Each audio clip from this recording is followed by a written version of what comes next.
Hello, नमस्कार मंडळी. तर आज आपण बनवणार आहोत पालकची गरगटा भाजी.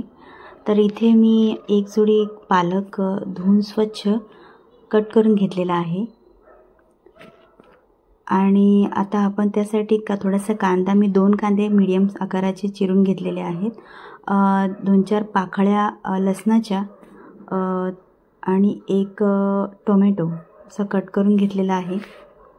आणि थोडे शेंगदाणे आणि चण्याची डाळ असे थोडंसं दोन्ही समान मात्रात मी इथे भिजवून ठेवलेले आहे.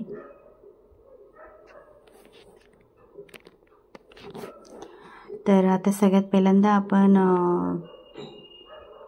गॅस लावून घेऊयात.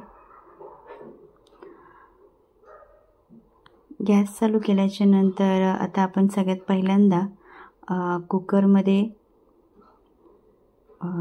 1 पळी तेल टाकून घेऊयात.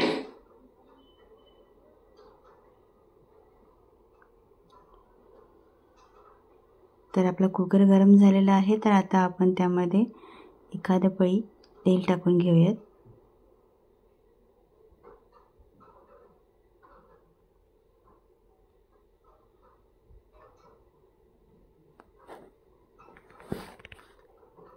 आपलं तेल चांगलं तापलेलं आहे. तर आता आपण त्यामध्ये थोडेसे जिरे टाकून घेऊयात. सगळ्यात पहिल्यांदा आपण त्यामध्ये जिरे घालून घेणार आहोत. तर तुम्ही बघू शकता इथे मी थोडेसे जिरे टाकलेले आहेत तेलामध्ये. पहिल्यांदा जिरे थोडेसे तडतडले की आपण त्यामध्ये घालून घेणार आहोत सगळ्यात पहिल्यांदा जे आम्ही लसणाच्या पाकळ्या ठेचून घेतलेल्या होत्या त्या मी इथे घालून घेतलेल्या आहेत. तेलामध्ये ह्या चांगल्या परतवायच्या आहेत आपल्याला. आणि त्यानंतर आता आपण त्या थोड्याशा परतल्या की आता आपण त्यामध्ये कांदा कट करून ठेवलेला होता तर तो आपण आता ह्याच्यामध्ये घालून घेणार आहोत.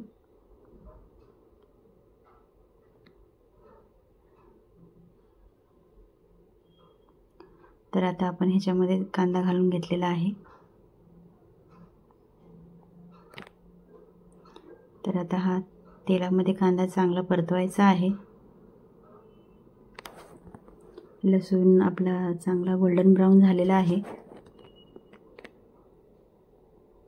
कांदा आपल्याला चांगला परतवायचा आहे तेलामध्ये. आणि आता आपला कांदा चांगला परतलेला आहे.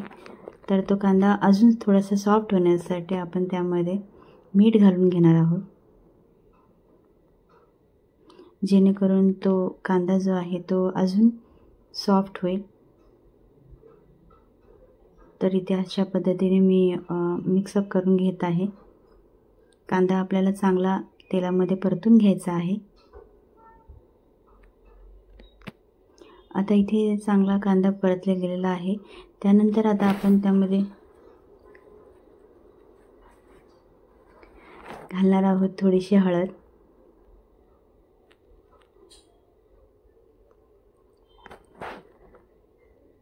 थोडीशी लाल तिखट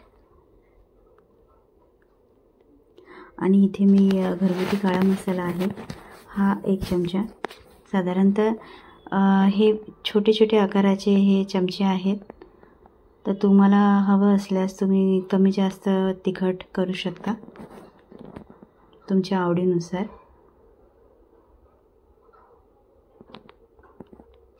तर आता आपण हे चांगलं मिक्सअप करून घेतल्याच्या नंतर आता आपण त्यामध्ये टोमॅटो टाकणार आहोत. हा जो कट करून ठेवलेला टोमॅटो आहे हा आपला तेलामध्ये चांगला आपण परतवायचा आहे कांद्यासोबत. आणि तो थोडासा सॉफ्ट झाला की मग नंतर आता आपण त्यामध्ये पालकची धुवून चिरून स्वच्छ ठेवलेली जी भाजी होती ती आपण इथे टाकून घ्यायची आहे.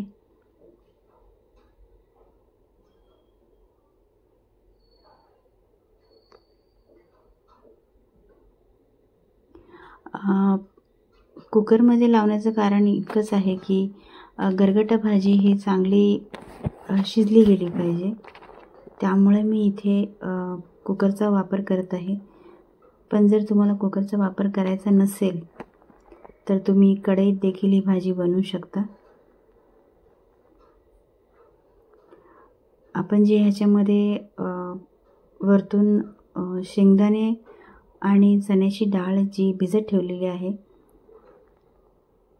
ही त्यामध्ये घालून घेणार आहोत. तर ती डाळ चांगली शिजली गेली पाहिजे, शेंगदाणे चांगले शिजले गेले पाहिजेत. ह्याकरता आपण ते मिक्सरमध्ये लावत आहोत, माफ करा, कुकरमध्ये लावत आहोत.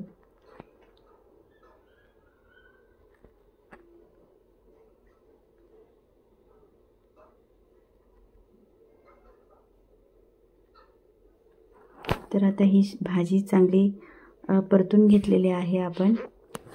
आणि त्यानंतर आता आपण त्यामध्ये हे जे भिजत ठेवलेले शेंगदाणे आणि जी चण्याची डाळ होती ते आपण त्यामध्ये घालून घेणार आहोत.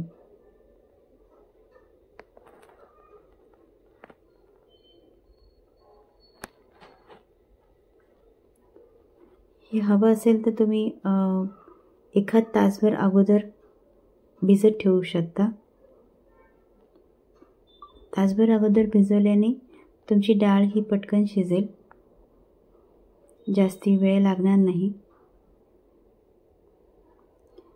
तर साधारण ह्या भाजीला बनण्यासाठी आपल्याला कुकरच्या 4 ते 5 शिट्ट्या काढायच्या आहेत, जेणेकरून आपली जी डाळ आहे आतली पालकची ती चांगली शिजेल. तर इथे मी आता 2 ग्लास पाणी घालून घेणार आहे भाजीमध्ये.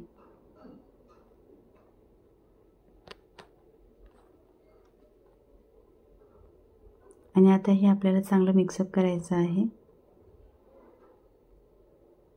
आता मी कुकरचं झाकण जे आहे हे लावून घेणार आहे.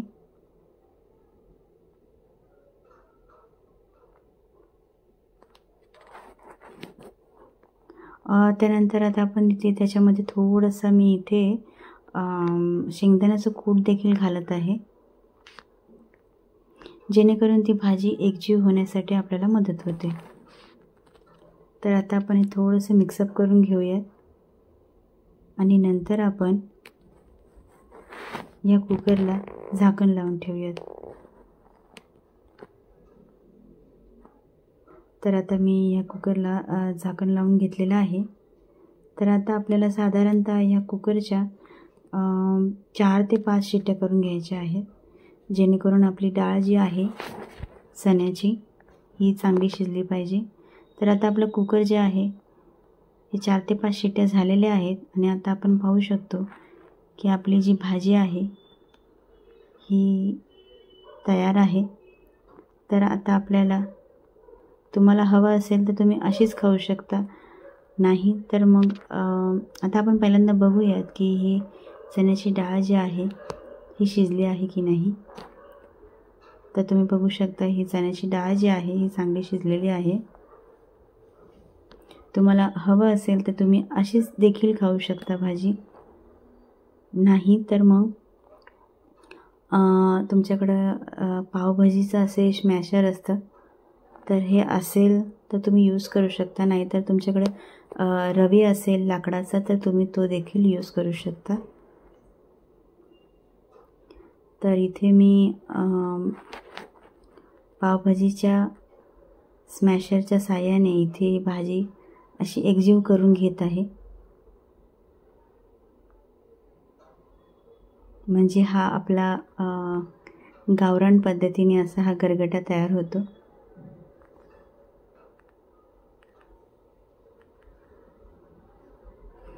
आता ही अशा पद्धतीने आपण भाजी चेचून घेत आहोत, आपल्या गावरान भाषेत चेचून घेत आहोत.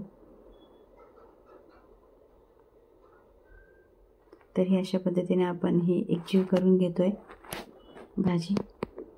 तर आता आपली भाजी ही एकजीव झालेली आहे आणि आपली ही भाजी आता खाण्यासाठी रेडी आहे. तर इथे मी तुम्हाला सर्व करून दाखवत आहे। तर ही बघा पालकची गरगटा भाजी रेडी आहे। तर ही गरगटा भाजी तुम्हाला कशी वाटली हे कमेंट करून सांगायला नक्की विसरू नका। आवडली असेल तर लाईक, शेअर आणि सबस्क्राईब करायला विसरू नका। धन्यवाद।